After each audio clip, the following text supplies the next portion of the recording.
എല്ലാവർക്കും നമസ്കാരം. Welcome to my channel mister Nair 86. ഇന്നത്തെ പോഡ്കാസ്റ്റ് നമ്മുടെ മലങ്കര മാർത്തോമ സിറിയൻ ചർച്ച് തിരുവല്ലയിലാണ്. ആൻഡ് വളരെ സ്പെഷ്യലായ ഒരു പോഡ്കാസ്റ്റാണ്. അതെൻ്റെ ഒരു സുഹൃത്തായ റെവറൻഡ് റെൻസി തോമസ് ജോർജിനോടൊപ്പമാണ് ചെയ്യുന്നത്. ഡീറ്റെയിൽഡായി റെവറൻഡ് റെൻസി തോമസ് ജോർജിനെ കുറിച്ച് പറഞ്ഞാൽ, Rency Thomas George is an orated minister of the Marthoma Church and currently serves as the director of Marthoma Church Animation Center. A distinguished theologian and trainer, he has over 21 years of experience in leadership development, pastoral ministry, and theological education.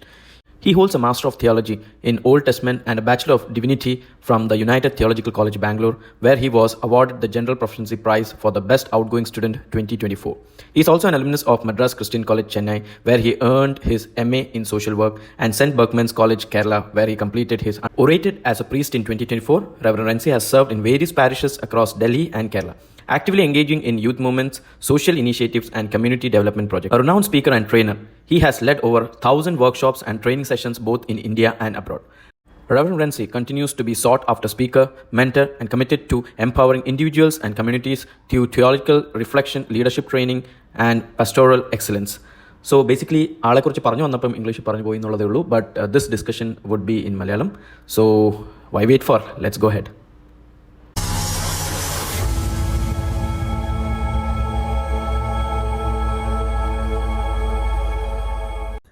എല്ലാവർക്കും നമസ്കാരം. Welcome to my channel mister Nair 86. ഇന്ന് നമ്മുടെ കൂടെ ഉള്ളത് reverend Renzi Thomas George ആണ്. Marthoma church animation centre ഡയറക്ടറാണ്. നമ്മൾ ഇന്ന് ഈ അച്ഛനുമായിട്ട്, അതായത് നിങ്ങൾക്ക് എല്ലാവർക്കും അറിയാമല്ലോ, അച്ഛനുമായിട്ട് ഇന്നൊരു ഡിസ്കഷന് വേണ്ടി വന്നതിൻ്റെ മെയിൻ റീസൺ ഇപ്പോഴത്തെ ഒരു ട്രെൻഡിങ് ടോപ്പിക്കായ യൂത്തിൻ്റെ കാര്യങ്ങൾ. നമ്മളിപ്പോൾ ന്യൂസിൽ കണ്ടു കഴിഞ്ഞാൽ സഹപാഠിയെ കൊല്ലുന്നു, പിന്നെ ഈ പറഞ്ഞ പോലെ പല, അതായത് ഇത് റിലേറ്റഡ് ആയിട്ട് ഇപ്പോൾ കഴിഞ്ഞ ദിവസം സംഭവിച്ച കാര്യങ്ങൾ, അതായത് ഡ്രഗ്സിന്റെ ഇഷ്യൂസ് ആയിട്ട്. അപ്പോൾ അത് റിലേറ്റഡ് ആയിട്ടുള്ള ഒരു ടോപ്പിക്കിനെ കുറിച്ച് ഡിസ്കസ് ചെയ്യാനുണ്ട്. ഒരു ജെൻസി അല്ലെങ്കിൽ അത് റിലേറ്റഡ് ആയിട്ടുള്ള ടോപ്പിക്കാണ് നമ്മൾ ഇന്ന് ഉദ്ദേശിക്കുന്നത്. സോ അതിനെക്കുറിച്ച് എന്താണ് അഭിപ്രായം പറയാനുള്ളത്? വരുൺ, നമ്മൾ കണ്ടുമുട്ടിയിട്ട് ഇപ്പോൾ 20 വർഷം മുകളിലായി. ഇടാർമളയിലെ ഒരു ക്ലാസ് മുറിയിൽ തുടങ്ങിയ സൗഹൃദമാണ്. അവിടെ കൊണ്ട് അവസാനിച്ചതല്ല നമ്മുടെ ഈ സൗഹൃദം. എത്രയോ വർഷങ്ങൾ നമ്മൾ വിവിധ സ്ട്രീമുകൾ പഠിക്കാൻ പോയി, വിവിധ തൊഴിൽ മേഖലകൾ സ്വീകരിച്ചു. നമ്മളെല്ലാവരും കുടുംബസ്ഥരാണ്. പക്ഷെ ആ സൗഹൃദം ഇപ്പോഴും നിലനിൽക്കുന്നു. ക്ലാസ് മുറിയിലെ സൗഹൃദങ്ങൾക്ക് അത്രമാത്രം വില കൽപ്പിച്ചവരാണ് നമ്മളൊക്കെ, അല്ലേ? പക്ഷേ കഴിഞ്ഞ ദിവസങ്ങളൊക്കെ നടന്ന സംഭവം എന്നെ വല്ലാതെ അസ്വസ്ഥപ്പെടുത്തുന്നുണ്ട്. സ്വന്തം സഹപാഠിയെ നിഷ്കരണം മർദ്ദിച്ച് കൊലപ്പെടുത്തുക, സ്വന്തം സഹോദരനെ ചുറ്റിയോണ്ട് അടിച്ച് കൊലപ്പെടുത്തുക, സ്വന്തം വല്യമ്മയെ, പിതാവിൻ്റെ മാതാവിനെ നിഷ്കരണം കൊലപ്പെടുത്തുക, സ്വന്തം മാതാവിനെ കൊലപ്പെടുത്താൻ ശ്രമിക്കുക. ഇതൊക്കെ കേരള മനസാക്ഷി ഞെട്ടിക്കുന്ന സംഭവങ്ങളാണ്. ഒരുപക്ഷെ ഒരു 10 വർഷങ്ങൾക്ക് മുമ്പ് നമ്മൾ സ്വപ്നത്തിൽ പോലും ചിന്തിച്ചിട്ടുള്ള കാര്യമല്ല. ഇങ്ങനെയൊക്കെ സംഭവിക്കുമെന്ന് നമ്മൾ ഒരിക്കലും ചിന്തിച്ചിട്ടില്ല. ചില പാശ്ചാത്യ രാജ്യങ്ങളിലൊക്കെ ക്ലാസ്സിൽ തോക്കുമായി പോയി സഹപാഠിയെ വെടിവെച്ച് കൊന്നു എന്നൊക്കെ നമ്മൾ 10 വർഷം മുമ്പ് വായിച്ചപ്പോൾ നമ്മൾ ഒരിക്കലും പ്രതീക്ഷിച്ചില്ല അത് നമ്മുടെ കൊച്ചു കേരളത്തിൽ ഇത് സംഭവിക്കുമെന്ന്. ഇതാണ് ഇന്നത്തെ സാഹചര്യം. നമ്മളൊക്കെ വല്ലാതെ അസ്വസ്ഥപ്പെടുത്തുന്നുണ്ട്. നല്ല സൗഹൃദങ്ങൾ ഇന്ന് സ്കൂളുകളിലില്ല, കലാലയങ്ങളിലില്ല എന്നുള്ളതാണ്. ഈ ഒരു വിഷയം നമ്മൾ വളരെ ഗൗരവമായി ചർച്ച ചെയ്തേ മതിയാകും. ഒരുപക്ഷെ നമ്മൾ മദ്യവും മയക്കുമരുന്നും അതൊക്കെ സുലഭമായി ലഭിക്കുന്നതിനെ കുറിച്ചൊക്കെ ഇന്ന് ഭയങ്കരമായി ഡിബേറ്റ് ചെയ്യുന്നൊരു സമയമാണ്. പക്ഷേ എന്തുകൊണ്ട് നമ്മുടെ കുഞ്ഞുങ്ങൾ അതിലേക്ക് പോകുന്നു എന്നുള്ളത് നമ്മളാരും ചോദിക്കുന്നില്ല. അതെ, രക്ഷകർത്തൃത്വത്തെക്കുറിച്ചൊക്കെ നമ്മൾ വളരെ കാര്യമായി സംസാരിക്കുന്നുണ്ട്. പക്ഷേ എങ്ങനെയാണ് ഈ തലമുറയിലെ ജെൻ ആൽഫ കുഞ്ഞുങ്ങളെ വളർത്തേണ്ടത് എന്നതിനെ കുറിച്ചുള്ള ഗൗരവമായ പഠനങ്ങളൊന്നുമില്ല. അതെ, നമുക്ക് എല്ലാറ്റിനും കോഴ്സുകളുണ്ട്, അല്ലേ? നമ്മൾ ഇപ്പോൾ ഒരു എഞ്ചിനീയർ ആകാൻ വേണ്ടി വരും 4 വർഷം എഞ്ചിനീയറിംഗ് കോളേജിൽ പോയി. അതിനുശേഷം മാനേജ്മെന്റിൽ പോസ്റ്റ് ഗ്രാജുവേഷൻ കിട്ടിയ ആളാണ്. ഞാനും അതുപോലെ തന്നെയാണ്. എൻ്റെ സെക്യുലർ എഡ്യൂക്കേഷൻ, സോഷ്യൽ വർക്കിൽ കഴിഞ്ഞു. അതിന് മുമ്പ് ഗ്രാജുവേഷൻ, വീണ്ടും ഒരു വൈദികനാകാൻ വേണ്ടി 4 വർഷം വീണ്ടും പഠിക്കാനായി പോയി. എന്നാൽ ഒരു ആയുസ് മുഴുവൻ നീണ്ടു നിൽക്കുന്ന ഒരു നിയോഗമാണ് ഒരു പിതാവാകുക, മാതാവാകുക, കുഞ്ഞുങ്ങളെ വളർത്തുക എന്നൊക്കെയുള്ളത്. അതിനെവിടെയാണ് ട്രെയിനിങ് ഉള്ളത്? ഇല്ലെന്നുള്ളതാണ് സങ്കടകരമായ കാര്യം. അതിൻ്റെ ചലഞ്ചുകൾ ഓരോ ദിവസവും മാറിക്കൊണ്ടിരിക്കുകയാണ്. പക്ഷെ അതിനൊന്നും നമ്മൾ ആരും എക്യുപ്ഡ് അല്ല എന്നുള്ളതാണ് ഏറ്റവും സങ്കടകരമായ കാര്യം. അപ്പോൾ അടിസ്ഥാനപരമായി വലിയ മാറ്റങ്ങൾ ഉണ്ടാകേണ്ടത് വളരെ പ്രധാനമാണെന്നാണ് എനിക്ക് തോന്നുന്നത്. സോ അടുത്തതായ ഒരു ചോദ്യം എന്താണെന്ന് വെച്ചാൽ, നമുക്ക് ഈ ഇപ്പോഴത്തെ തലമുറ, അതായത് ജെൻസിയെ കുറിച്ച് എന്താണ് പറയാനുള്ളത്? എനിക്കൊന്ന് ജെൻസി കഴിഞ്ഞപ്പോൾ ജെൻ ആൽഫയെ കുറിച്ച് നമ്മൾ ചിന്തിക്കേണ്ട സമയമാണ്. 2012 ശേഷം ജനിച്ച കുട്ടികളൊക്കെ ജെൻ ആൽഫയാണ്. അതിനുശേഷം ജെൻ ബീറ്റയിൽ ജനിച്ചു തുടങ്ങിക്കഴിഞ്ഞു. അപ്പോൾ ജെൻ സി, ജെൻ ആൽഫ, നമ്മളൊക്കെ 90s കിഡ്സ് ആണല്ലോ. കുട്ടികളുടെ ഭാഷയിൽ തന്ത വൈബുള്ളവരാണ്. ഈ ജെൻ സി, ജെൻ ആൽഫ, അവരെക്കുറിച്ച്, അവരുടെ പ്രത്യേകതകളെക്കുറിച്ച് ധാരാളം പഠനങ്ങളുണ്ട്. ഒരുപക്ഷെ നമ്മളൊക്കെ പലപ്പോഴും കണ്ടിട്ടുണ്ടാവുന്നത്. ഒരു പ്രധാനപ്പെട്ട കാര്യം അവരെക്കുറിച്ച് പറയുന്നത് അവർ കോട്ടേജ് കോർ ആണെന്നുള്ള. കോർ എന്ന് പറഞ്ഞാൽ ആ പേര് സൂചിപ്പിക്കുന്ന പോലെ തന്നെ, അല്ലെ ആ വാക്ക് സൂചിപ്പിക്കുന്ന പോലെ തന്നെ, അവരുടെ വീടുകളിൽ, അവരുടെ മുറിയിൽ, അവരുടെ ഒരു കൊച്ചു ലോകത്ത് പരിമിതപ്പെടാൻ ആഗ്രഹിക്കുന്നവരാണ്. പണ്ടൊക്കെ നമ്മള് ഒരു വീട്ടിൽ നിന്ന് സ്കൂളിൽ നിന്ന് വന്നു കഴിഞ്ഞാൽ നേരെ കളിക്കാൻ പോവുകയാണ്, അല്ലെ അയൽപക്കത്ത് പോവുകയാണ്. അങ്ങനെ വലിയൊരു സൗഹൃദ വലയം നമുക്കുണ്ടായിരുന്നു. എന്നാൽ നമ്മുടെ ഇപ്പോഴത്തെ കുഞ്ഞുങ്ങൾ ശ്രദ്ധിച്ചാൽ മതി, ഒരു 3-4 ദിവസം വീടിനകത്ത് തന്നെ ഇരുന്നാൽ പോലും അവർക്ക് ഒട്ടും മടുപ്പില്ല. കാരണം അവരുടെ മുറിയിൽ തന്നെ അവർക്ക് ഒരു വലിയ ലോകമുണ്ട്. അവരെ എന്റർടൈൻ ചെയ്യാനുള്ള വലിയ ലോകം അവരുടെ മുമ്പിൽ തന്നെയുണ്ട്. അവരുടെ കയ്യിലുള്ള കൊച്ചു ഗാഡ്ജറ്റിൽ തന്നെ അനന്തമായ എന്റർടൈൻമെന്റ് സാധ്യതകളുള്ള ഒരു ഗാഡ്ജറ്റ് അവരുടെ കയ്യിൽ ഇരിക്കുകയാണ്. അതുപോലെ പല ഓപ്ഷൻസ് അവർക്കുണ്ട്. പണ്ട് നമുക്ക് വീട് വിട്ട് വന്നു കഴിഞ്ഞാൽ, സ്കൂൾ വിട്ട് വന്നു കഴിഞ്ഞാൽ നമുക്ക് ഒറ്റ ഓപ്ഷനേ ഉള്ളൂ, അത് പുറത്തു പോയി കളിക്കുക എന്നുള്ളതാണ്, അല്ലെങ്കിൽ ബാലരമയോ കളിക്കുടുക്കയോ ഒക്കെ വായിക്കാം. അപ്പോൾ വളരെ പരിമിതമായ ഓപ്ഷനുകൾ. ഇന്ന് അങ്ങനെയല്ല എന്നുള്ളതാണ് സത്യം. അതുകൊണ്ട് തന്നെ കുട്ടികളുടെ സോഷ്യൽ സ്കിൽസ് വല്ലാതെ കുറയുകയാണ്. പുറത്തുനിന്ന് ആരെങ്കിലും വരികയാണെങ്കിൽ അവരോട് ഇന്ററാക്ട് ചെയ്യാനുള്ള താല്പര്യം വളരെ കുറവാണ്. ഇപ്പോൾ ഞാനൊരു പുരോഹിതനാണല്ലോ, പല വീടുകൾ സന്ദർശിക്കാറുണ്ട്. അപ്പോൾ ഇപ്പോൾ വരുന്ന ഒരു രീതി എന്ന് പറയുന്നത്, കുട്ടികൾ പഴയ പോലെ ഒന്നും സംസാരിക്കാൻ താല്പര്യപ്പെടുന്നില്ല എന്നുള്ളതാണ്. ചിലപ്പോൾ പേരൻസ് നിർബന്ധത്തിന് മുൻപിൽ വരെ വന്നേക്കും, പക്ഷേ അതിനുശേഷം അവരങ്ങ് പോകും, അവരവരുടെ ലോകങ്ങളിലാണ് എന്നുള്ളതാണ് സത്യം. ഇതിന് വലിയ അപകടമുണ്ട്. എന്തെന്നറിയാമോ? പണ്ട് നമ്മൾ കണ്ടം ക്രിക്കറ്റ് കളിച്ച് വളർന്നവരാണല്ലോ. വൈകുന്നേരം കളിക്കാൻ പോകും, 2 ഗ്രൂപ്പായി നിന്ന് നമ്മൾ ക്രിക്കറ്റ് കളിക്കും, നൈസായിട്ട് തോറ്റു കഴിയുമ്പോൾ കളിയാക്കുമ്പോൾ വെല്ലുവിളിക്കും, നാളെ എടുത്തോളാം എന്ന് പറഞ്ഞ് പിന്നെയും കളിയാക്കും, കരഞ്ഞുകൊണ്ട് വീട്ടിൽ പോകുന്നു. അടുത്ത ദിവസം പോയി വീണ്ടും നൈസായിട്ട് അങ്ങ് തോക്കുന്നു. നമ്മൾ ശരിക്കും തോക്കാൻ പഠിച്ചത് അവിടെയാണ്, അല്ലേ? കരയാതെ നിൽക്കാനുള്ള ബലം കിട്ടിയത് അവിടെ നിന്നാണ്. അതിനുശേഷവും വീണ്ടും മറക്കാനും ക്ഷമിക്കാനും ചേർത്ത് പിടിക്കാനും ഒക്കെ പഠിച്ചത് അവിടെ നിന്നാണ്. എന്നാൽ ഇന്നത്തെ ഒരു പ്രശ്നം, കുഞ്ഞുങ്ങളാരും തോൽക്കാറില്ല കളികളിൽ. നമുക്കറിയാം, ഏത് ഓൺലൈൻ ഗെയിം ആണെങ്കിലും പ്ലേ സ്റ്റേഷൻസ് ഒക്കെ ആണെങ്കിലും തോക്കാറാകുമ്പോഴത്തേക്കും നമുക്ക് വീണ്ടും ക്വിറ്റ് ചെയ്തിട്ട് വീണ്ടും ആരംഭിക്കാം. അപ്പോൾ തോൽക്കാൻ കഴിയാത്തൊരു മാനസികാവസ്ഥ വലിയ അപകടമാണ്. അതുകൊണ്ട് തന്നെ കൊച്ചു തിരിച്ചടികളെയും കളിയാക്കലുകളെ പോലും നേരിടാൻ കഴിയാതെ വണ്ണം നമ്മുടെ കുഞ്ഞുങ്ങൾ എല്ലാം ദുർബലമായി പോയെന്നുള്ളതാണ് സത്യം. അതും ഒരു വലിയ യാഥാർത്ഥ്യമാണ്. ഈ ഓൺലൈൻ ഗെയിംസ് എന്ന് പറയുന്നത് തന്നെ, അത് തന്നെ ഇപ്പോൾ ഈ പറഞ്ഞ ഒരു ലഹരിയാണെന്നാണ് പറയുന്നത്, അല്ലെ? കഴിഞ്ഞ ദിവസം ഇതിനകത്ത് പറഞ്ഞത്, പല ഓൺലൈൻ ഗെയിംസ് ഇവിടെ സ്റ്റോപ്പ് ചെയ്യണം എന്നുള്ളത് പറയുന്നു. അങ്ങനത്തെ കേസസ് ഒക്കെ അച്ഛൻ്റെ അടുത്ത് വരുന്നുണ്ടോ? എങ്ങനെ? അതുപോലെ പല കേസുകളും അങ്ങനെ വരാറുണ്ട്. ഇപ്പം ഈ അടുത്തിടയിൽ ഒരു ഡി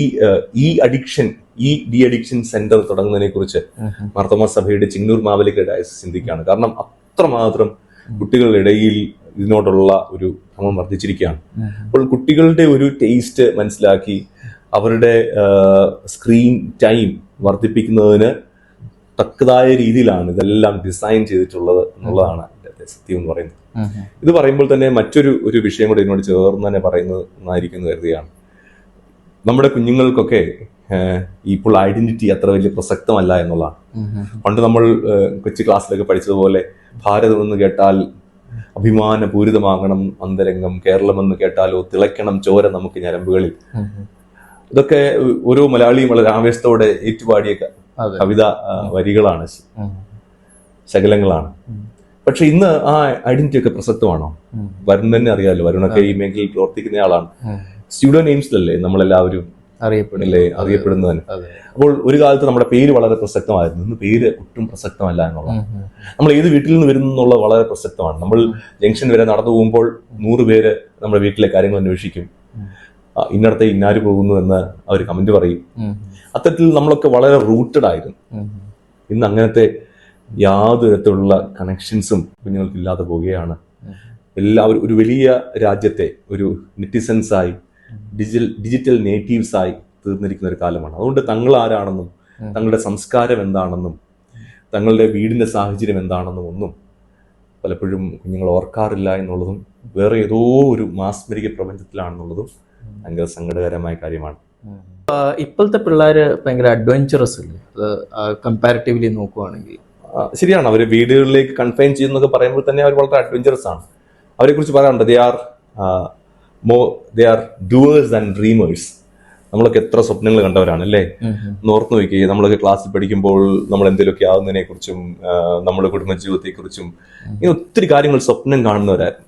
എന്നാൽ ഇപ്പോഴത്തെ കുട്ടികൾ സ്വപ്നം കാണുന്നതിനേക്കാൾ അവർ ആഗ്രഹിക്കുന്ന കാര്യങ്ങളൊക്കെ നേടിയെടുക്കാൻ ഒക്കെ ശ്രമിക്കുന്നവരാണ്. അവിടെ they want to try out things, they want to experiment things. അപ്പോൾ അത് വലിയ അപകടമാണ്. എല്ലാ പ്രായത്തിലും എക്സ്പെരിമെന്റ് ചെയ്യാനുള്ളതല്ലോ.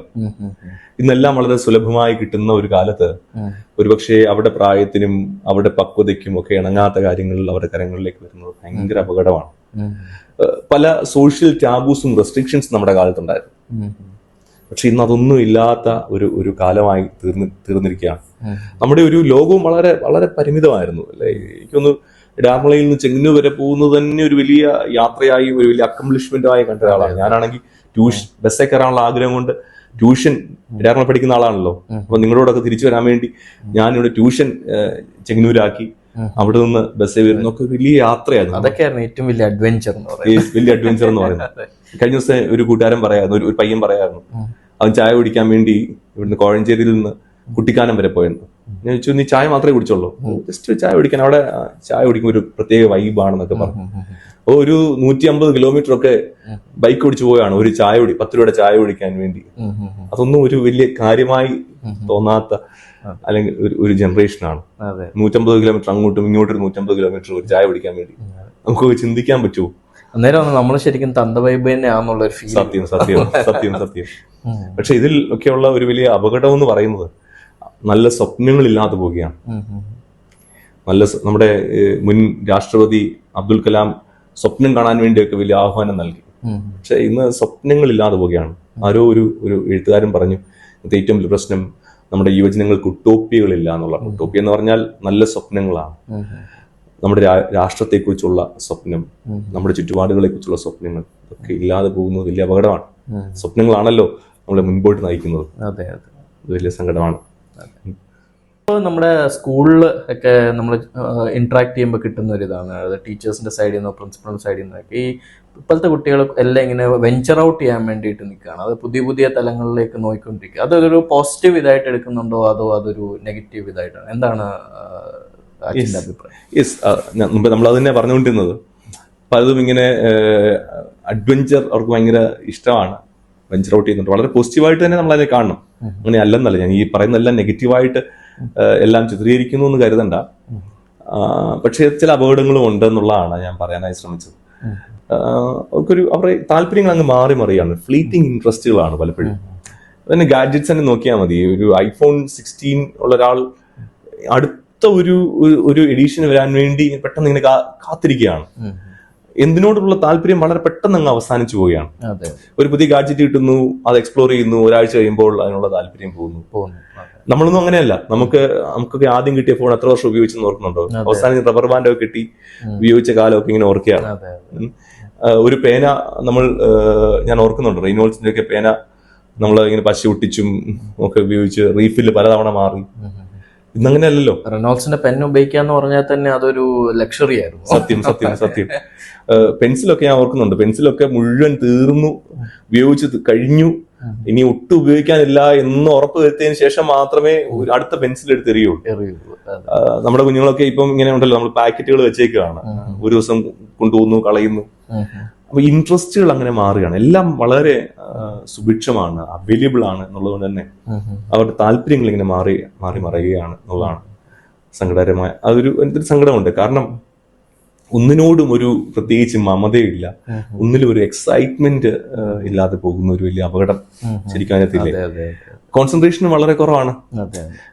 നമ്മള് ഒരു 2.5 മണിക്കൂർ സിനിമ മടുപ്പില്ലാതെ കണ്ടവരാണ് നമ്മുടെ തലമുറ അല്ലെ. നമുക്ക് വേണ്ടി ദൂരദർശൻ മാത്രമേ ഉണ്ടായിരുന്നുള്ളൂ. പരസ്യം വന്നാലും ആരും എഴുന്നേറ്റ് പോകുകയൊന്നുമില്ല. വാർത്ത വന്നാലും നമ്മൾ ഇരുന്ന് കാണുമായിരുന്നു. കാരണം അതൊക്കെ തന്നെ വലിയൊരു കാര്യമായിരുന്നു.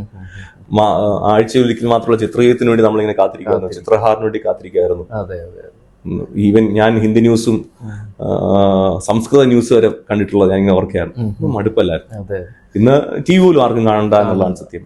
അവർക്ക് 1 മിനിറ്റിന്റെ റീൽ തന്നെ ഒരു വലിയ കാര്യമാണ്. അതന്നെ, ഈ 1 മിനിറ്റ് റീല് പോലും ഇപ്പൊ മടുപ്പായി തുടങ്ങിയിട്ടുണ്ട്. അത് തന്നെ ഇൻട്രസ്റ്റിംഗ് അല്ലെങ്കിൽ ഇച്ചിരി കണ്ടിട്ട് അങ്ങ് മാറ്റിക്കളയുന്ന ഒരു സ്ഥിതിവിശേഷമാണ്. സോ കോൺസെൻട്രേഷൻ ഭയങ്കരമായിട്ട് കുറയുന്നു. അതുകൊണ്ട് തന്നെ വളരെ ഫോക്കസ്ഡ് ആയിട്ട് ഒരു വലിയ ലക്ഷ്യത്തിന് വേണ്ടി അധ്വാനിക്കാനുള്ള മനസ്സ് ഇല്ലാതെ പോകുന്നു എന്നുള്ളത് ഭയങ്കര പ്രശ്നമാണ്. ഒരു മായാ ലോകത്താണ്. ഈ കഴിഞ്ഞ ദിവസം ഞാനിങ്ങനെ കുറെ ആളുകളോട് ചോദിച്ചു, എന്തുകൊണ്ടാണ് നിങ്ങൾക്ക് മൈഗ്രേറ്റ് ചെയ്യേണ്ടത്? പ്രധാന കാരണം അവർ പറയുന്നത് പോകുന്നവരൊക്കെ അടിച്ചു പൊളിക്കുകയാണ്. അപ്പൊ ഞാൻ ചോദിച്ചു, ശരിക്കും നിങ്ങൾ അവിടെ സംസാരിച്ചിട്ടുണ്ടോ? എന്തോ ഒരു കഷ്ടപ്പാടാന്നറിയോ? ശരിക്കും പറഞ്ഞാൽ കട്ടപ്പണിയാണ്. അവർ തന്നെ ഒരാൾ പറഞ്ഞു, അച്ചോ ഇതൊക്കെ നമുക്ക് നിങ്ങളോട് പറയാൻ പറ്റുമോ? ഞങ്ങൾ കഷ്ടപ്പെടുന്നതും ഞങ്ങള് ഈ പണിയെല്ലാം ചെയ്യുന്നതും. ഞങ്ങൾക്ക് ആകെ മാസത്തിലൊരിക്കൽ വല്ലതും വെളിയിൽ പോകുമ്പോൾ നല്ലൊരു സീനിങ് ആയിട്ടുള്ള സ്ഥലത്ത് പോയി ഒരു ഫോട്ടോ എടുക്കും. നിങ്ങളെ കാണിക്കണ്ടേ ഞങ്ങൾ അടിച്ചു പൊളിക്കുകയാണെന്ന്? അല്ലെ ബാക്കിയൊന്നും ഞങ്ങൾക്ക് ഇടാൻ പറ്റത്തില്ലല്ലോ. കഷ്ടപ്പാടാണെന്നൊക്കെ പറഞ്ഞു കൊടുക്കുകയാണ്. അപ്പോൾ ഈ ഒരു റീല് കാണുമ്പോൾ നമ്മുടെ പിള്ളേരെ ആയിരിക്കും ഇതാണ് ലോകം മുഴുവൻ, ഇതാണ് ജീവിതം. അപ്പോൾ ഈ ഇൻട്രസ്റ്റുകൾ ഇങ്ങനെ മാറി മാറി പോവുകയാണെന്നുള്ളത്. ഇപ്പം ബേസിക്കലി എന്താണ് ഒരു മെസ്സേജ്, അതായത് പേരൻസ് സൈഡിൽ നിന്ന് പേരൻസിന് കൊടുക്കാനുള്ള ഒരു മെസ്സേജും പിന്നെ ഈ ജനറേഷന്റെ സൈഡിൽ നിന്ന് ജനറേഷന് കൊടുക്കാനുള്ള, so who should understand or both should understand or how to understand how can it be a successful this thing? ഇതൊരു അങ്ങനെ നമുക്ക് അതിനുള്ള സൊല്യൂഷൻ ഒന്നും ഇല്ല. എനിക്കൊന്ന് ഒത്തിരി കാര്യങ്ങളുമായി ബന്ധപ്പെട്ട് പറയാനുണ്ട്. എനിക്കൊന്നു നമ്മളിപ്പം പേരൻസ് ആണല്ലോ, കുഞ്ഞുങ്ങളെയൊക്കെ വളർത്തിക്കൊണ്ടിരിക്കുന്നവരാണ്. നമ്മുടെ കുഞ്ഞുങ്ങളൊക്കെ ചെറുതാണെങ്കിൽ പോലും അവരൊരു ചലഞ്ചിങ് എൻവയോൺമെന്റിലാണ് വളരുന്നത്. എനിക്കൊന്ന് നമുക്ക് ചിന്തിക്കേണ്ട കുറെ കാര്യങ്ങൾ ഇവിടെ ഉണ്ട്. എവിടുന്നാണ് ആരംഭിക്കേണ്ടത്? Where do we start from? ഇന്ന് ഒന്നാമത്തെ കാര്യം അക്സെപ്റ്റൻസ് വിത്തൗട്ട് പ്രെജുഡീസസ് ആണ്. മുൻവിധികളില്ലാതെ നമ്മുടെ കുഞ്ഞുങ്ങളെ കാണുക എന്നുള്ളതാണ്. ഞാൻ കുറെ നെഗറ്റീവുകൾ പറഞ്ഞെങ്കിലും ഒത്തിരി സാധ്യതകളും ഭയങ്കരമായ ടാലന്റുകളൊക്കെ ഉള്ളവരാണ്, ടാലൻസ് ഉള്ളവരാണ് നമ്മുടെ കുഞ്ഞുങ്ങൾ. കാരണം ടെക്നോളജിക്കൽ അഡാപ്റ്റബിലിറ്റി തന്നെ നോക്കിയാൽ മതിയല്ലോ. ഒരു പുതിയ ഗാഡ്ജറ്റിനോട് നമുക്ക് ഒന്ന് എന്താ പറയുന്നത് സെറ്റായി വരാൻ എത്ര സമയം വേണം അല്ലേ? പക്ഷെ നമ്മുടെ കുഞ്ഞുങ്ങൾക്ക് അതൊന്നും ആവശ്യമില്ല. നമ്മുടെ 3 വയസ്സുള്ള 4 വയസ്സുള്ള കുഞ്ഞുങ്ങളൊക്കെ എന്ത് ഭംഗിയായിട്ടാണ് ഫോൺ ഓപ്പറേറ്റ് ചെയ്യുന്നത്, ചാനൽ മാറ്റുന്നത്, അവർക്ക് വേണ്ടിയത് അവർ യൂട്യൂബിൽ നിന്ന് എടുക്കുന്നത്. ഭയങ്കര അഡാപ്റ്റബിലിറ്റി ആണ് ടെക്നോളജിയോട്. ഇതൊക്കെ ഭയങ്കര സാധ്യതകളല്ലേ?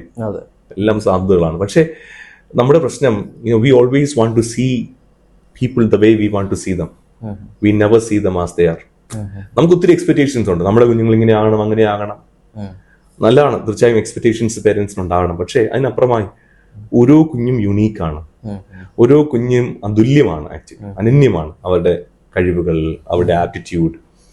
നമ്മുടെ കുഞ്ഞുങ്ങളാണെങ്കിൽ പോലും they are different from us. So start accepting them as they are. Prejudices ഒക്കെ നമുക്ക് മാറ്റിവെക്കാം. നമ്മൾ നാട്ടുകാരുടെ മുഴുവൻ കുഞ്ഞുങ്ങളെ കുറിച്ചും കമന്റ് പറയാറുണ്ട്. അവരുടെ ജീൻസ് കീറിയതിനെ കുറിച്ച് നമ്മൾ കമന്റ് പറയാറുണ്ട്. എനിക്ക് തോന്നുന്നു നമ്മുടെ പല കുഞ്ഞുങ്ങളും ഇവിടെ നിന്ന് പോകുന്നതിനുള്ള ഒരു കാരണം ഈ ഒരു മുൻവിധിയാണ്. അവർക്ക് എങ്ങോട്ടേലൊക്കെ ഓടി ഒളിച്ചാൽ മതി എന്നുള്ള ചിന്തയാണ്. കാരണം എല്ലാറ്റിനെ കുറിച്ചും കമന്റ് ആണ്, സദാചാര പോലീസിങ് ആണ് എന്നൊക്കെ പറയാറുണ്ട്. So first let us start accept them as they are. അതാണ് സ്റ്റാർട്ടിങ് പോയിന്റ്. നമ്മുടെ കയ്യിലുള്ള കുഞ്ഞിന് ഒത്തിരി നന്മകൾ ഉണ്ടാകാം. നമ്മൾ ആഗ്രഹിക്കുന്ന പോലെ ഒന്നും ആയിരിക്കില്ല. പക്ഷെ ആ കുഞ്ഞ് ഹി ഓർ ഷീ ഒരു പേഴ്സൺ ആണ്, ഒരു വ്യക്തിയാണ്. You cannot compare him or her with anybody else. അല്ലേ? വളരെ കറക്റ്റ് അല്ലേ? എന്തൊരു പ്രഷറാണ് പലപ്പോഴും കുഞ്ഞും കൊടുക്കുന്നത്.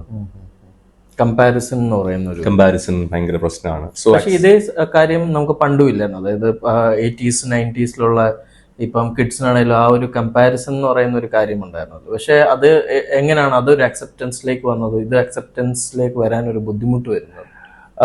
അന്ന് ഇത്തരത്തിലുള്ള അക്സെപ്റ്റൻസ് ഒക്കെ ഉണ്ടായിരുന്നെങ്കിലും ഒരു കോമ്പറ്റീഷന്റെ സ്പിരിറ്റ് കുറച്ചുകൂടെ കുറവായിരുന്നു എന്നുള്ളതാണ്.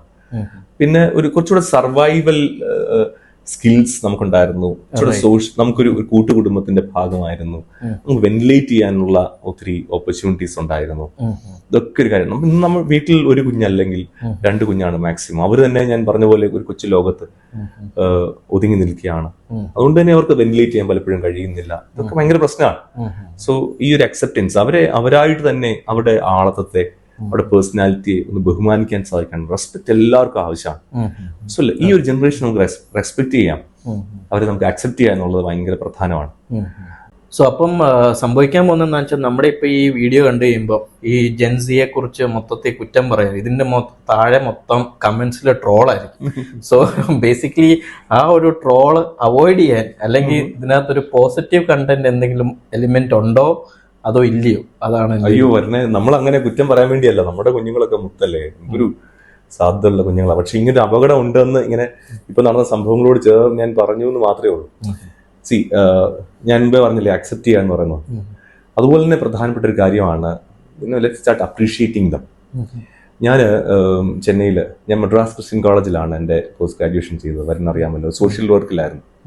അപ്പൊ എൻ്റെ അധ്യാപകൻ യൂണിവേഴ്സിറ്റി ഓഫ് സൗത്ത് ഓസ്ട്രേലിയ എന്നുള്ളൊരു ഫ്രാങ്ക് ടെസേറിയൻ എന്ന് പറയുന്ന ഒരു അധ്യാപകൻ ഉണ്ടായിരുന്നു. അതേ ഒരിക്കൽ ക്ലാസ്സിൽ വന്നിട്ട് ഞങ്ങൾ തൊട്ട് മുമ്പ് ചെന്നൈയിൽ സ്ലംസിൽ പോയിട്ട് തിരിച്ചു വരികയായിരുന്നു. സ്ലംസിലൊക്കെ പോയിട്ട് ഞങ്ങളുടെ എക്സ്പീരിയൻസ് ഷെയർ ചെയ്യാൻ വേണ്ടിയുള്ളൊരു ഓപ്പർച്യൂണിറ്റി ആയിരുന്നു. ഞങ്ങളോട് ചോദിച്ചു, എങ്ങനെ ഉണ്ടായിരുന്നു ആ എക്സ്പീരിയൻസ്? ഞങ്ങൾ പറഞ്ഞു, എന്തൊരു നാറ്റമാണ്, എന്തൊരു ചീത്തവിളിയാണ്, എന്തൊരു ബഹളമാണ്, ഒട്ടും സ്ഥലമില്ല, ഞെരുക്കമാണ്, കൊച്ചു റോഡ്, മുഴുവൻ വൃത്തികേടാണ്, ഒരു ക്ലെൻലിനെസ്സും ഇല്ല, കുറേ കാര്യങ്ങൾ അങ്ങ് പറഞ്ഞു.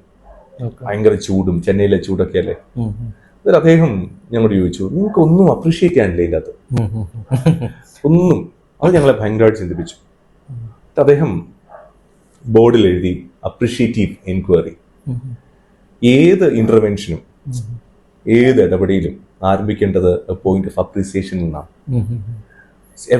നമ്മുടെ തന്മാത്രയിൽ മോഹൻലാൽ പറയുന്ന പോലെ every skin deserves to be touched. എല്ലാ കുഞ്ഞുങ്ങൾക്കും അവരെ അപ്രീഷിയേറ്റ് ചെയ്യാൻ എന്തെങ്കിലുമൊക്കെ ഉണ്ട്.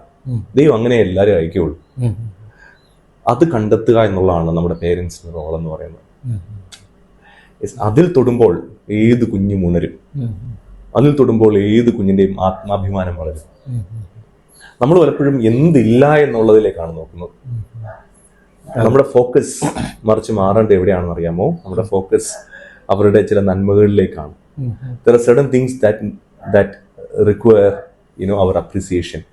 There are certain things that need to be celebrated, need to be appreciated. Right. So you appreciative inquiry. So what can I appreciate in my child?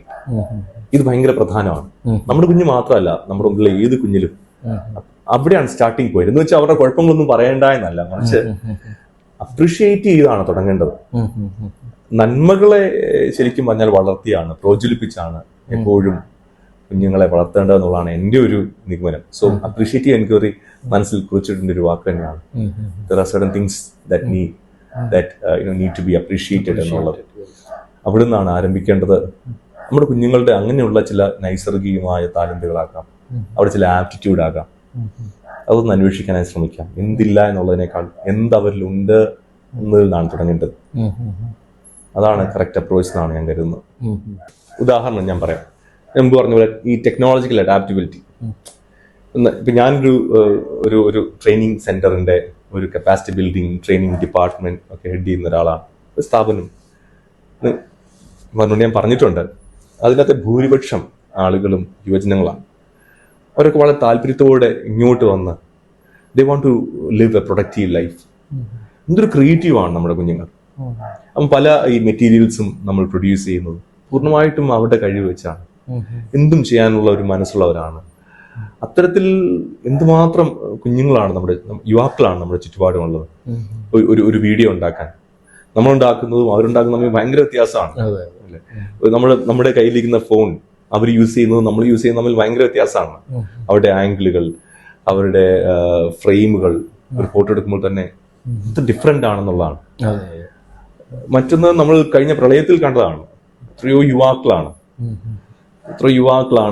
ഈ രക്ഷാപ്രവർത്തനങ്ങളിൽ പങ്കാളികളായത്. അത്തരത്തിൽ ഒരുപാട് പ്രതിബദ്ധതയുള്ള കുട്ടികളുണ്ട്. എനിക്കൊരു മ്യൂസിയത്തിന്റെ ചുമതല കൂടെയുണ്ട്. ഈ മ്യൂസിയത്തിലൊക്കെ നമുക്ക് ഡിജിറ്റലൈസ് ചെയ്യുന്ന വർക്കുണ്ട്. പുരാരേഖകൾ പലതും ഇതൊക്കെ അന്വേഷിച്ച് വരുന്ന യുവാക്കളുണ്ട്. ചരിത്ര ബോധമുള്ള യുവാക്കളുണ്ട്. കേരള ഹിസ്റ്ററി അറിയാൻ പഠിക്കാൻ ആഗ്രഹിക്കുന്ന യുവാക്കളുണ്ട്. എന്താണ് ചെയ്യേണ്ടതെന്ന് നല്ല തെളിമയുള്ള യുവാക്കളുണ്ട്. ഇതെല്ലാം ഒരു സൈഡിൽ ഉണ്ടെന്നുള്ളതാണ് യാഥാർത്ഥ്യം. പക്ഷെ നമ്മുടെ ഫോക്കസുകൾ പലപ്പോഴും അവിടെ നന്മകളിലേക്ക് പോകുന്നില്ല എന്നുള്ളതാണ്. So let's start appreciating our children. വെച്ച് കമ്പയർ ചെയ്യുമ്പോൾ അല്ല ഇപ്പോഴത്തെ ഒരു ജനറേഷൻ പാരന്റ്സ്, നമ്മളിപ്പം സ്റ്റുഡൻസിന്റെ കാര്യം പറയുമ്പോൾ, പിള്ളേരുടെ കാര്യം പറയുമ്പോൾ തന്നെ പേരൻസിന്റെ കാര്യം അങ്ങനെ തന്നെയാണ്. അവരത് കഴിഞ്ഞുള്ള ഒരു ജനറേഷനാണ് പേരൻസ് ആയേക്കുന്നത്. സോ അതിനെക്കുറിച്ച് എന്താണ് പറയാനുള്ളത്? അല്ല, വളരെ കറക്റ്റാണ്. അപ്പോൾ നമ്മൾ ഈ ഇവരെ അപ്രീഷിയേറ്റ് ചെയ്യണം, ഇവിടെ താഴ്ന്നുകൾ കണ്ടെത്തണം എന്നൊക്കെ പറയുമ്പോൾ certainly we need to invest time. അത് വളരെ കറക്റ്റാണ്. അപ്പോൾ അതിന് എനിക്ക് തോന്നുന്നു നമുക്ക് പേരന്റിങ്ങിനേക്കാൾ ഇപ്പോൾ ആവശ്യം മെന്ററിങ് ആണെന്ന് എനിക്ക് തോന്നാറുണ്ട്. മെന്ററിങ്. സോ മെന്ററിങ് എന്ന് പറയുന്നത് it's not coaching or it's not teaching. It's something beyond that. കൂടെ നടക്കുക എന്നുള്ളതാണ്, ഒപ്പം സഞ്ചരിക്കുക എന്നുള്ളതാണ്. ഇന്ന് ഒപ്പം സഞ്ചരിക്കുന്ന ആളുകളെയാണ് അവർക്ക് ആവശ്യം. സമൂഹമായി പൊതുസമൂഹത്തിനും വലിയ ഉത്തരവാദിത്തമുണ്ട്. നമ്മുടെ കുഞ്ഞുങ്ങളെ മാത്രമല്ല, ചുറ്റുപാടുള്ള കുഞ്ഞുങ്ങളെയൊക്കെ അവരുടെ ഒപ്പം സഞ്ചരിക്കാനുള്ള ഒരു മനസ്സുണ്ടാണ്. അതിന് ഒരുപാട് സമയം ആവശ്യമാണ്. You need to invest time, you need to be with them. അങ്ങനെ ഉണ്ടാകണമെങ്കിൽ അവർക്ക് നമ്മൾ ഒരു ട്രസ്റ്റ് ബിൽഡ് ചെയ്യണം. ട്രസ്റ്റ് ബിൽഡ് ചെയ്യണമെങ്കിൽ തീർച്ചയായും അതിന് ഒരുപാട് സമയം ആവശ്യമാണ്. എന്തും എൻ്റെ പേരന്റിനോട് പറയാൻ പറ്റും, അത് തുറന്ന മനസ്സോടെ കേൾക്കും. മുമ്പേ പറഞ്ഞ പോലെ വിത്തൗട്ട് എനി പ്രെജുഡിസസ് എന്നെ കേൾക്കാൻ തയ്യാറാണെന്നൊക്കെയുള്ള ഒരു മനസ്സുണ്ടാകുന്നത് ഒരു കുഞ്ഞിനുണ്ടാകുകയാണെങ്കിൽ എന്തൊരു വലിയ ഭാഗ്യമാണ്. അതിനൊന്ന് നമുക്ക് ഓഫർ ചെയ്യാൻ സാധിക്കുകയാണെങ്കിൽ. അപ്പൊ ഈ മെന്ററിങ് ഭയങ്കര രസകരമായ കാര്യമാണ്. നല്ലൊരു ഉദാഹരണം ഞാൻ പറയാം. Philips and the monkey pen film കണ്ടുണ്ടോ? സൂപ്പർ സിനിമയല്ലേ. അതിൽ നമ്മുടെ റിയാൻ ഫിലിപ്പ് എന്നാണ് അവന്റെ ഫാദർ ജയസൂര്യയുടെ റോള് ഭയങ്കരമാണ്. അതിനെക്കുറിച്ച് പറയാനല്ല, അതിൻ്റെ അകത്ത് ഇടയ്ക്കിടയ്ക്ക് ഇന്നസെന്റ് വരാറുണ്ട്, ഇന്നസെന്റ് പ്രത്യക്ഷപ്പെടുന്നുണ്ട്. അതേപോലെ ദൈവം ക്യാരക്ടറായിട്ടാണ്. അതൊരു മിസ്റ്ററിയാണ്, പക്ഷെ രസകരമാണ്. ഓരോ ഫ്രെയിമും ഇന്നസെന്റ് വരുന്നത് ശ്രദ്ധിച്ചിട്ടുണ്ടോ? അദ്ദേഹത്തിന്റെ വസ്ത്രധാരണം ശ്രദ്ധിച്ചിട്ടുണ്ടോ? ഭയങ്കര രസമാണ്. ഒരു സീനിൽ ഇവൻ കണക്ക് സോൾവ് ചെയ്യാൻ പറ്റാതെ ഇങ്ങനെ പ്രാന്ത് പിടിച്ചിരിക്കുമ്പോൾ അവന് നൈറ്റ് ഡ്രസ് ഇട്ടാണ്, നീല നൈറ്റ് ഡ്രസ് ഒക്കെ ഇട്ടാണ് കണക്ക് എഴുതുന്നത്. അപ്പൊ അവൻ ഇങ്ങനെ വട്ട് പിടിച്ചിരിക്കുമ്പോൾ കട്ടിൽ ഇതാ ഇന്നസെന്റ് അതേ ഡ്രസ് ഇട്ട് എന്താണ് ഐഡന്റിഫൈ ചെയ്യാണ്. വേറൊരു സീനിൽ ഇവൻ യൂണിഫോം ഇട്ടാണ് ഇരിക്കുന്നത്. അപ്പോൾ ഇന്നസെന്റും ഒരു ഷോർട്സും യൂണിഫോമും ടൈയും ഒക്കെ ഇട്ടിരിക്കുകയാണ്. വേറൊരു സീനിലും അങ്ങനെ തന്നെയാണ്. അപ്പോൾ എന്താണ്, ഒന്ന് ഐഡന്റിഫൈ ചെയ്യാണ്. കുഞ്ഞുങ്ങളുടെ മനസ്സിനോടൊപ്പം സഞ്ചരിക്കുക എന്നുള്ളത് ഭയങ്കര പ്രധാനമാണ്. രണ്ട്, അവിടെ ഇന്നസെന്റ് സൊല്യൂഷൻസ് കൊടുക്കുന്നില്ല. We are actually so eager to give solutions.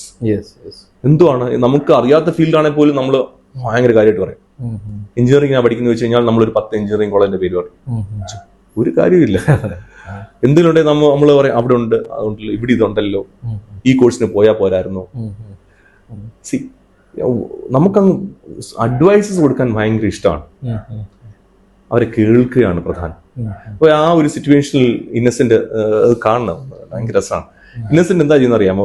ചോദ്യങ്ങൾ മാത്രം ചോദിക്കുകയാണ്. എന്നിട്ട് എന്തുണ്ടായി. അപ്പോൾ ഇവൻ ഓരോന്നായിട്ട് ഓപ്പൺ അപ്പ് ചെയ്യുകയാണ്. സോ കേൾക്കാൻ ഇടം ഉണ്ടാകേണ്ടത് പ്രധാനമാണ്. ഇന്ന് കേൾക്കാൻ ആരുമില്ല. എല്ലാവർക്കും ഉപദേശങ്ങൾ കൊടുക്കാനേ സമയമുള്ളൂ. Let us listen to our children.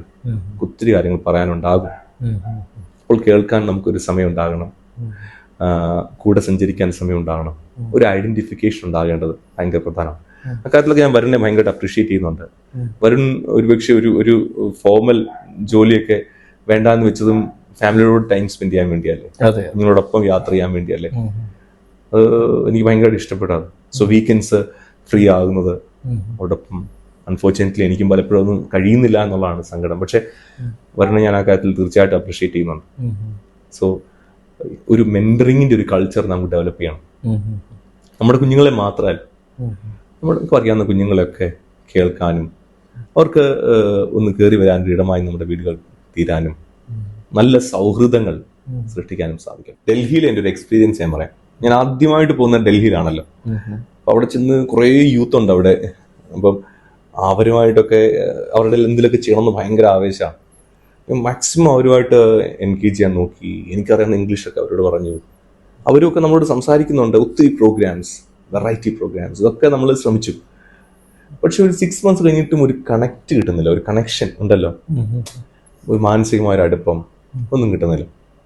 എനിക്കങ്ങ് ഭയങ്കര സങ്കടം. എന്തായി പിള്ളേർ നമ്മുടെ അടുത്ത് വരാത്തത്. ഒരു 6 മാസം കഴിഞ്ഞപ്പോഴാണ് ഒരു പയ്യനെൻ്റെ അടുക്ക വന്നു. എന്നിട്ട് ഇങ്ങനെ പറയണം, അച്ഛൻ we have been observing U for the past 6 months. Observe ചെയ്ത് മറ്റൊന്നുകൊണ്ടുമല്ല, പലപ്പോഴും ഭയങ്കര പ്രെജുഡിസ്ഡ് ആണ്. പ്രത്യേകിച്ച് നാട്ടിൽ നിന്ന് വരുന്ന നിങ്ങൾ പലരും. ഞങ്ങൾ ഷോർട്സ് ഇടുന്ന പ്രശ്നമാണ്, ഞങ്ങളെപ്പോഴും എന്തൊക്കെയോ നിങ്ങളെപ്പോലെ അല്ലാത്തവരാണെന്നൊക്കെ ഒരു ചിന്ത പലപ്പോഴും ഉണ്ട്. അതുകൊണ്ട് തന്നെ ഒരു നിങ്ങളെ ട്രസ്റ്റ് ചെയ്യാൻ പറ്റും ഞങ്ങൾക്ക് സംശയമുണ്ട്. കോൺഫിഡൻഷ്യാലിറ്റി കീപ്പ് ചെയ്യുമെന്നൊക്കെയുള്ള ഒരു ഭയം ഞങ്ങൾക്കുണ്ട്. പക്ഷെ അച്ഛനെ ഒബ്സർവ് ചെയ്യായിരുന്നു. ഒരു 6 മാസത്തോളം ഞങ്ങൾ എടുത്തു. ട്രസ്റ്റ് ചെയ്യാൻ പറ്റുമോ? അങ്ങനെ ഞാൻ മനസ്സിലാക്കി. ഞാൻ വലിയ വലിയ കാര്യങ്ങൾ പറയുന്നതും ഈ ഗിമിക്സ് കാണിക്കുന്നതൊന്നും കാര്യമില്ല. അക്സെപ്റ്റ് ദം അതാണ് ഏറ്റവും പ്രധാനം. അവിടെ നിന്നാണ് ആരംഭിക്കേണ്ടത്. ഏത് വ്യക്തിയും അവരെങ്ങനെയാണോ അങ്ങനെ അക്സെപ്റ്റ് ചെയ്യണം, അല്ലേ? അത് ശരിയാണ്.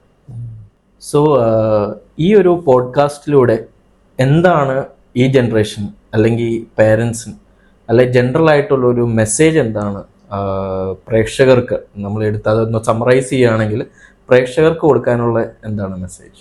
ഓക്കെ, ഇപ്പോൾ 2 ഗ്രൂപ്പാണ്. ആദ്യം പേരൻസിനോട് പറയാം, അല്ലേ? പേരൻസിനോട് പറയാനുള്ള കാര്യം, നിങ്ങളുടെ കുഞ്ഞുങ്ങൾ യുണീക്ക് ആണെന്നുള്ളതാണ്.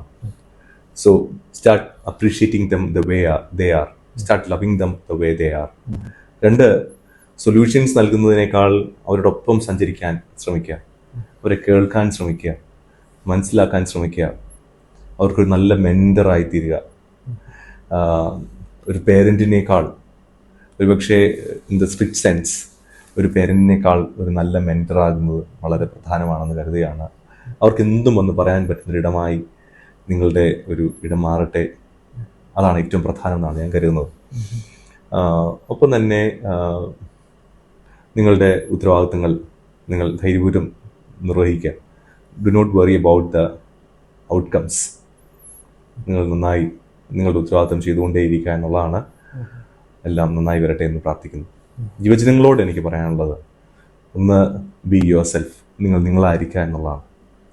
നിങ്ങൾക്കുള്ള പ്രത്യേകമായിട്ടുള്ള കഴിവുകൾ നിങ്ങൾ കണ്ടെത്തുകയും നിങ്ങൾ ചില സ്വപ്നങ്ങൾക്ക് വേണ്ടി നിങ്ങൾ ജീവിക്കുകയും ചെയ്യുക. ഈ രാഷ്ട്രത്തോട് നിങ്ങൾക്കൊരു വലിയ കമ്മിറ്റ്മെൻ്റ് ഉണ്ട് എന്ന് മറന്നു പോകരുത്. എത്രമാത്രം നിങ്ങൾ ഈ രാഷ്ട്രം ഇൻവെസ്റ്റ് ചെയ്യുന്നുണ്ട്, അത് തിരികെ നൽകേണ്ട ഒരു വലിയ ഉത്തരവാദിത്വം നിങ്ങൾക്കുണ്ട്. ഇവിടെ തന്നെ ഒത്തിരി സാധ്യതകളുണ്ട് എന്നുള്ളത് എപ്പോഴും ഓർക്കണം. മറ്റൊന്ന്, നിങ്ങളെ തന്നെ എക്സ്പ്രസ് ചെയ്യേണ്ടതും വളരെ പ്രധാനമാണ്. Express yourself. നല്ല ഫ്രണ്ട്ഷിപ്പുകൾ ഉണ്ടാകട്ടെ, നല്ല കൂടിവരവുകൾ ഉണ്ടാകട്ടെ. So make good memories. ഞാൻ മുമ്പേ പറഞ്ഞു, ദേ ആർ ഡൂവേഴ്സ് ആൻഡ് ഡ്രീമേഴ്സും. പേരൻസിൻ്റെ ഒരു വലിയ ഉത്തരവാദിത്വം, give them some tangible experiences. ജീവിതത്തെ തൊടുന്ന നല്ല ഓർമ്മകളും, ഗീവ് ദം സം മെമ്മറീസ്. നല്ല എക്സ്പീരിയൻസുകൾ നൽകുക. അത് മതി നമ്മുടെ കുഞ്ഞുങ്ങളെ നമ്മളോട് ചേർത്ത് പിടിക്കാൻ. അവരൊരിക്കലും മറക്കാത്ത, അവരുടെ ജീവിതത്തെ തൊടുന്ന, അവരുടെ ജീവിതത്തെ രൂപപ്പെടുത്തുന്ന നല്ല എക്സ്പീരിയൻസസ്, ഓർമ്മകൾ അവർക്ക് കൊടുക്കുക. അപ്പോൾ തീർച്ചയായും അങ്ങനെയുള്ള ഓർമ്മകൾക്ക് വേണ്ടി ജീവിക്കുക. എനിക്ക് യുവജനങ്ങളോടും പറയാനുള്ളത്, അങ്ങനെയുള്ള നല്ല എക്സ്പീരിയൻസസിനായി. പെട്ടെന്നാണ് ജീവിതം അവസാനിക്കുന്നത്. So live some memories, some memorable moments. അത് ഭയങ്കര പ്രധാനമാണ്. ടോഡ് ഹെൻറിയുടെ വളരെ പ്രസിദ്ധമായൊരു പുസ്തകമുണ്ട്, വായിച്ചിട്ടുണ്ടാകും, ഡൈ എം ടി. അതിൻ്റെ അകത്ത് ഒരു പേജിൽ ഇങ്ങനെയുണ്ട്, ബിഫോർ ഐ ഡൈ എന്ന് പറഞ്ഞിട്ടൊരു ബ്ലാങ്ക് പേജാണ്. ബിഫോർ ഐ ഡൈ, ഈ ഭൂമിയിൽ നിന്ന് മാറ്റപ്പെടുന്നതിന് മുമ്പ് ഞാൻ ചെയ്യേണ്ട കാര്യങ്ങൾ. നമ്മളൊക്കെ പേരൻസൊക്കെ വിൽപ്പത്രം ഉണ്ടാക്കാൻ വേണ്ടി ശ്രമിക്കും. പക്ഷേ ഈ ഭൂമിയിൽ നിന്ന് മാറ്റപ്പെടുന്നതിന് മുമ്പ് കാണേണ്ട ചില സ്ഥലങ്ങളുണ്ടാകും, ചെയ്യേണ്ട ചില കാര്യങ്ങളുണ്ടാകും. ആ ഒരു ലിസ്റ്റ് നിങ്ങൾ അപ്ഡേറ്റ് ചെയ്തുകൊണ്ടേ ഇരിക്കുക. Before I die, so chase your dreams. എന്നിട്ട് അദ്ദേഹം പറയാണ്, if you have an idea, perform it. If you have a knowledge, you share it.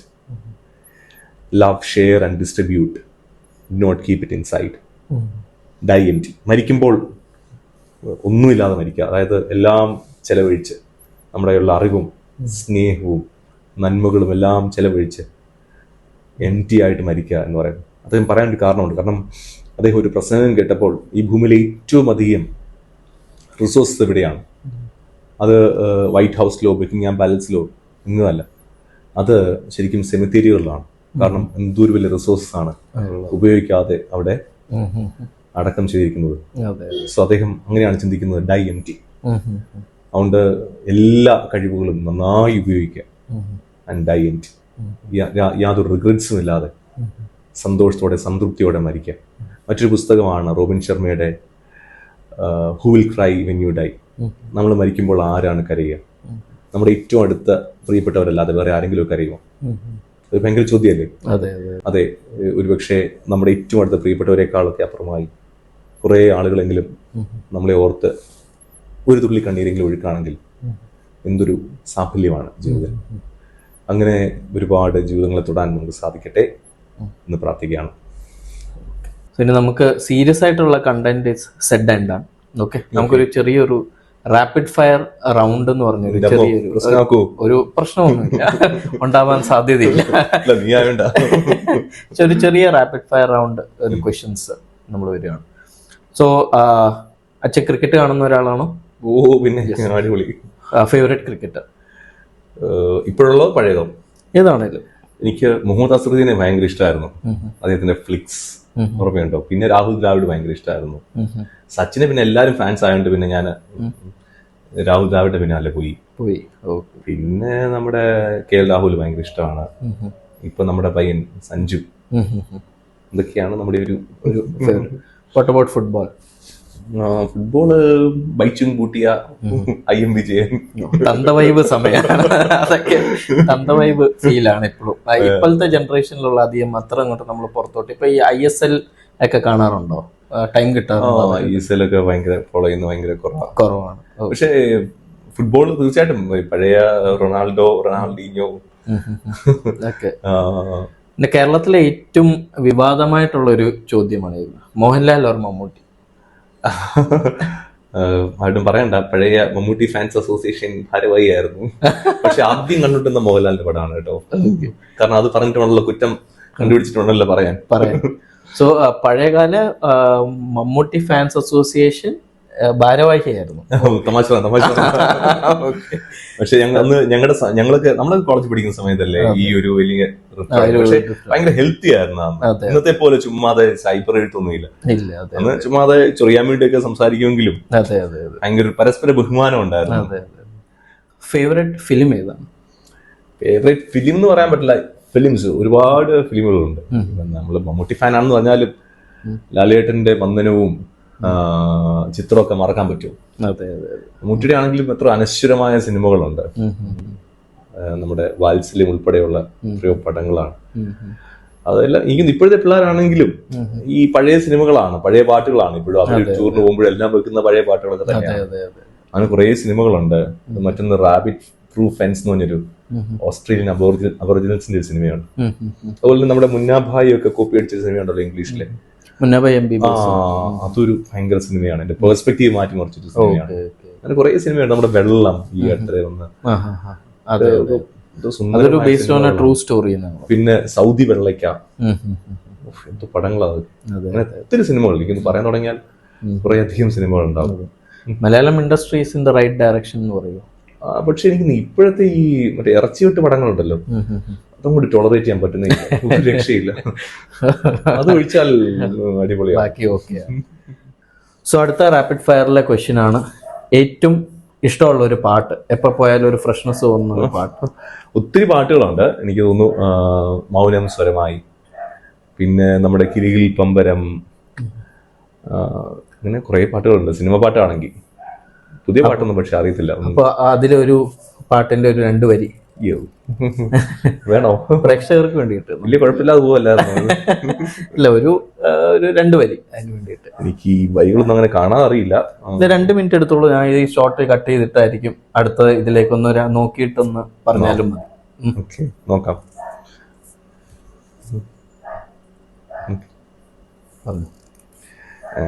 Actually ഞാൻ ഇച്ചിരി മ്യൂസിക്കലി ചലഞ്ച്ഡ് ആണ്.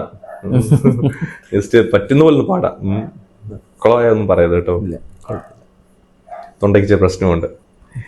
ഏതുവാവിൻ കൗതുകം മിഴിയിൽ വാങ്ങി നീ, ഏതു പൂവിൻ സൗരഭം തനുവിൽ താങ്ങി നീ, താനേ നിന്റെ ഓർമ്മ തൻ ചായം മാഞ്ഞതോ, കാലം നെയ്ത ജാലമോ മായാജാലമോ, തേഞ്ഞു പോയ തിങ്കളെ വാവോ വാവോ. തൊണ്ട ഇങ്ങനെയാണെങ്കിൽ ഇത്രയും നല്ലതായിട്ട് പാടാമെങ്കിൽ ഇപ്പൊ നന്നായിട്ടിരിക്കുന്ന സമയത്ത് തിരിയും മാനസം അറിയാതമ്പിളി മയങ്ങൂ വാവോ. തൊണ്ട അടഞ്ഞിരിക്കാം, സോറി. No problem. പിന്നെ അടുത്തതായിട്ട് നമ്മൾ എപ്പോഴും ഇപ്പോൾ നമ്മളിതൊരു മെമ്മറീസിൻ്റെ ഷെയറിംഗ് ആണെന്ന് പറഞ്ഞ സ്ഥിതിക്ക് നമ്മൾ സ്കൂളിൽ, അതായത് AMMHSS എബ്രഹാം മാർത്തോമ മെമ്മോറിയൽ സ്കൂളിൽ പോകുമ്പം നമ്മൾ എപ്പോഴും രാവിലെ ഒരു പ്രെയർ സോങ് ഉണ്ട്. നമ്മൾ വരുമ്പോൾ തന്നെ Ransi Thomas George and team പാടുന്ന ഒരു പാട്ടുണ്ട്. അതൊരു നൊസ്റ്റാൾജിയുടെ ഭാഗമായിട്ട് അതും കൂടെ ഒന്ന് പാടുവാണ്. അത് ഭയങ്കര നെസ്റ്റമാണ്, നമ്മുടെ അസംബ്ലികളും അതെ അതെ പാട്ടുകളും. അതെ അതെ. അത് ഇപ്പൊ ഓർത്തിരിപ്പുണ്ടല്ലേ? Yes yes. കഴിഞ്ഞ ദിവസം ടീച്ചറും അതോ പറഞ്ഞായിരുന്നു ഇങ്ങനെ ആ പാട്ടിനെ കുറിച്ച്. അതെ.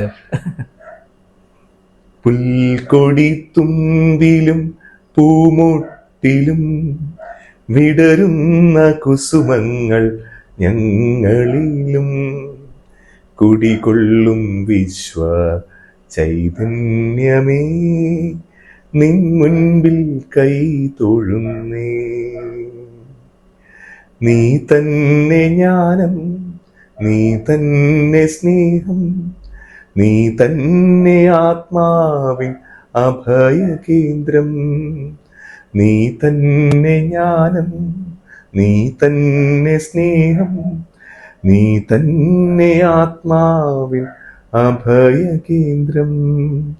പുൽക്കൊടിത്തുമ്പിലും പൂമൊട്ടിലും വിടരുന്ന കുസുമങ്ങൾ ഞങ്ങളിലും കുടികൊള്ളും വിശ്വ ചൈതന്യമേ നിൻ മുൻപിൽ കൈ തൊഴുന്നേ. Okay, so thank you for the wonderful song and the memories. So ഇതോടുകൂടി നമ്മൾ നമ്മുടെ പോഡ്കാസ്റ്റ് കൺക്ലൂഡ് ചെയ്യുവാണ്. നമുക്ക് വേണ്ടിയിട്ട് ഇത്രയും സമയം കണ്ടെത്തിയ റൻസി അച്ഛനോട് എല്ലാവിധ ആശംസകളും.